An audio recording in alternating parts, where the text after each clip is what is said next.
The PICC line in my arm needed dressing changes every 3 days. The visiting nurse came on Mondays, Wednesdays, and Fridays to check it, flush it, and make sure infection wasn't setting in. The rest of the time, I managed it myself with the supplies in my medical bag: sterile gloves, gauze, tape, saline flushes, and the IV antibiotics I had to infuse twice daily. I was 26 and living in Mom's house because a routine appendectomy had gone wrong. Surgical site infection, then sepsis, then 6 weeks of IV antibiotic treatment at home. My apartment lease had ended during my hospital stay. I planned to find a new place after recovery, but Mom offered her spare room. She said it made sense while I was sick. That was a mistake. The medical supplies took up space in her bathroom. The visiting nurse disrupted her morning routine. The IV pump beeped at midnight and 6 in the morning when I had to do my infusions. I was tired, weak, unable to work full-time. My short-term disability payments covered my student loans and car insurance, but not much else. Mom started making comments after the first week. How much longer is this treatment? 4 more weeks, maybe 5, depending on my blood work. And the nurse has to come 3 times a week. The PICC line needs monitoring. If it gets infected, I'll end up back in the hospital. She sighed, that particular sigh that meant I was being difficult. I'm just saying, this is expensive. My water bill is up from all your showers. The electricity from that pump running. The nurse tracking through my house. The nurse is covered by insurance. So is the treatment. But I'm feeding you, housing you. My expenses have gone up. You're not contributing anything. I was too tired to argue. The infection had taken everything out of me. I spent most days sleeping, doing my infusions, and trying to eat enough to keep my strength up. 2 weeks later, Mom sat me down at the kitchen table. She had papers spread out in front of her. Bank statements, investment portfolios, spreadsheets. I need to talk to you about money. Okay. I've been tracking my expenses since you moved in. Between the extra food, utilities, and supplies you use, it's costing me about $400 a month. Mom, I can pay you something when my disability check comes. That's not the point. The point is you're draining my accounts. I have a retirement plan. I have investments. I have a specific budget, and you're throwing it all off. I stared at her. I have a PICC line in my arm. I'm fighting off a post-surgical infection that almost killed me, and you're worried about $400? $400 a month adds up. That's $4,800 a year. That's money that should be growing in my retirement account, earning compound interest. Do you know what $4,800 invested at a 7% annual return becomes over 10 years? I don't care. You should care. That's how wealth is built. That's how people secure their futures. Not by taking on burdens that drain resources. I'm your daughter, not a burden. Right now, financially, you are both. The words hit like a slap. I sat there with my PICC line taped to my arm, my medical bag on the chair beside me, weak from an infection that had nearly killed me, and my mother was calculating the opportunity cost of keeping me alive. 3 days later, she brought it up again. Have you thought about moving out? I'm still in treatment. I can barely walk to the bathroom without getting exhausted. There are recovery facilities, extended care places. Your insurance might cover it. You want to put me in a nursing home? I'm 26. I'm just saying you have options. You don't have to stay here. But I did have to stay there. I had nowhere else to go. My friends had small apartments with roommates. My dad was remarried in another state. I had no savings left after the hospital bills. I was trapped. The following week, Mom's complaints intensified. Every medical supply I used, every shower I took, every meal I ate, she tracked it all, calculated costs, and made spreadsheets showing how much I was draining from her accounts. You're being dramatic, I said after another lecture about utility costs. This is temporary. In 3 weeks, the PICC line comes out, and I can start looking for a job again. 3 weeks is a long time financially. That's another $1,200 of expenses.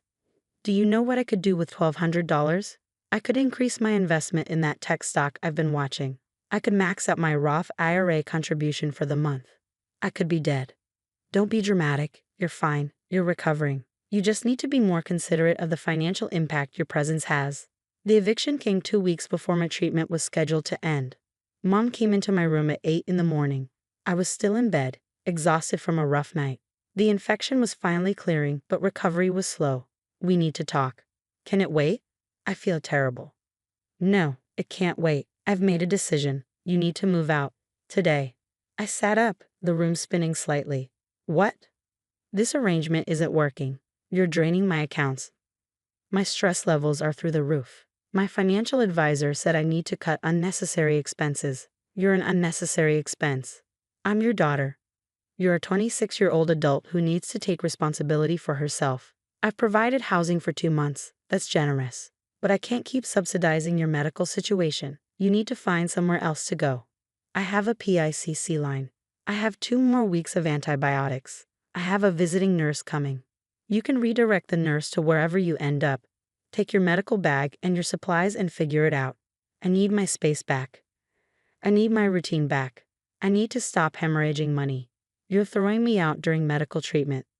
I'm setting a boundary. There's a difference. She left the room, giving me until 4 o'clock that afternoon to pack and leave.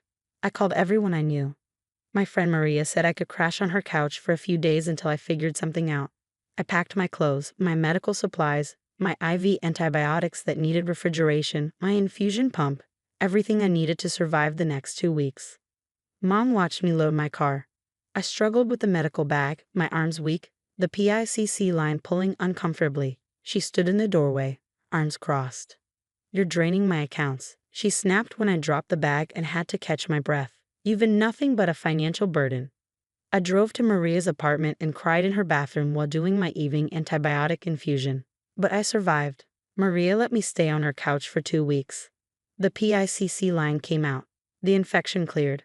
I found a new apartment, went back to work, rebuilt my life. And I remembered. I remembered every comment about utilities, every spreadsheet calculating my cost, every lecture about compound interest and opportunity cost. I remembered being called a drain, a burden, an unnecessary expense. I remembered struggling with my medical bag while she watched me leave. That was 7 years ago. 7 years of working hard, saving money, advancing in my career. I went from data analyst to senior analyst to analytics manager. I earned well, lived below my means, invested carefully. I bought a small house 3 years ago, then a rental property, then another. Real estate in my city was appreciating fast. I refinanced, pulled equity, bought more properties. By 33, I had 4 rental properties generating steady income. Mom and I maintained minimal contact, holiday phone calls, occasional emails. She talked about her investments constantly, the stocks she was buying, her portfolio performance, her growing retirement accounts. Then last fall, the market crashed.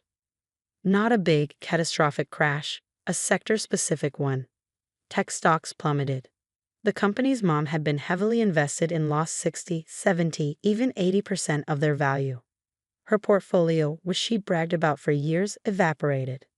She'd been overleveraged, too concentrated in high-risk stocks. She borrowed against her home equity to invest more, thinking the market would keep climbing. When it crashed, she lost not just her gains but her principal. She lost everything. I heard about it from my aunt.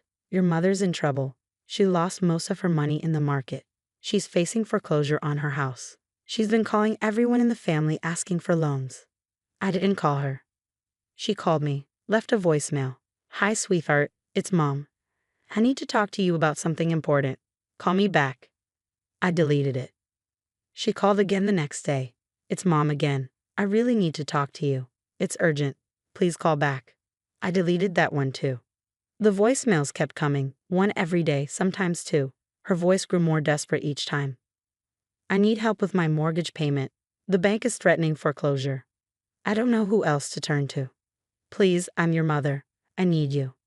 After 3 weeks of voicemails, she showed up at my house. I watched through the window as she parked in my driveway and walked up to my front door. She looked older, thinner, stress written across her face. I answered the door but didn't invite her in. Emma, thank God. I've been trying to reach you. I got your messages. Then why didn't you call back? I'm in trouble, real trouble. I lost everything in the market crash, tech stocks, everything.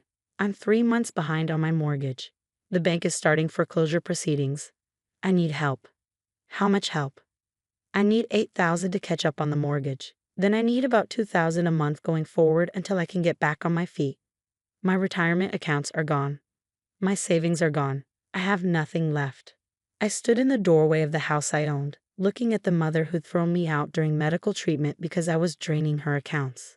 You told me I was a financial burden. You calculated how much I cost you per day. You made spreadsheets about opportunity cost. You threw me out while I had a PICC line in my arm because I was costing you money. That was different. That was 7 years ago. This is now. I'm facing foreclosure. I could lose my home. I was facing a potentially fatal infection. You didn't care. I was stressed. I was worried about money. I made a mistake, but I'm your mother. You can't just abandon me. You abandoned me first. Emma, please. I'm desperate. I've asked everyone. No one will help me. You're my only option. I know you're doing well. Your aunt told me about your properties. You have money. Please, just enough to save my house. I thought about being 26, sick and weak, packing my medical supplies while she stood in the doorway calculating her losses. I thought about doing IV infusions on Maria's couch at midnight, trying not to wake her. I thought about every voicemail Mom had left, asking for money without once apologizing for what she'd done. No. What? No, I'm not going to help you. You let me lose my house. You let your own mother become homeless. You were willing to make me homeless while I was sick, while I had a medical device in my arm, while I was fighting off an infection, because it was costing you money. That was different. I was trying to protect my financial future. And now you have no financial future because you made bad investments. That's not my problem. Emma, please, I'm begging you. I'll pay you back.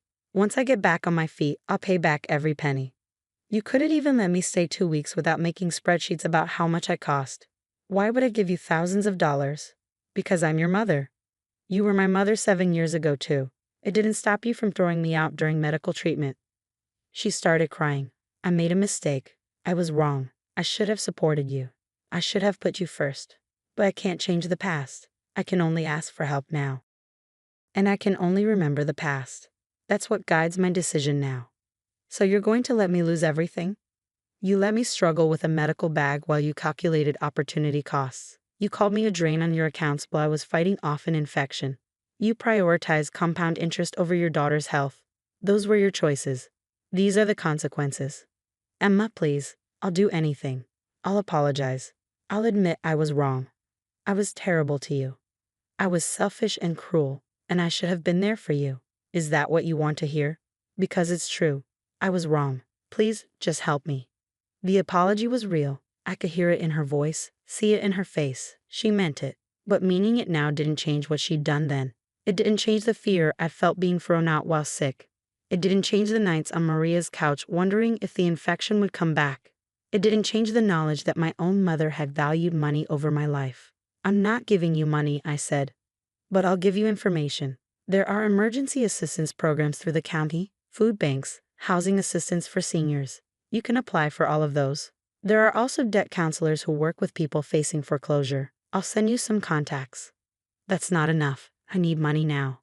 Then you'll need to find it somewhere else.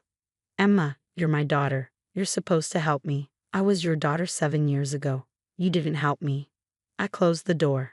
She stood on my porch for another 10 minutes, crying, begging. Then she left. The voicemails continued for another week. Then they stopped. My aunt told me Mom lost the house. She moved into a small apartment and got a part-time job at 61 because she had no retirement savings left. She was surviving, but barely. And I was fine with that. Because 7 years ago, she taught me that family wasn't about obligation. It was about choice. She'd chosen money over her daughter. Now, I was choosing my own peace over her financial crisis. She wanted me to understand opportunity cost, investment returns, financial priorities. I understood perfectly. I'd just learned that some things aren't worth investing in. And mothers who throw out their sick children are one of them.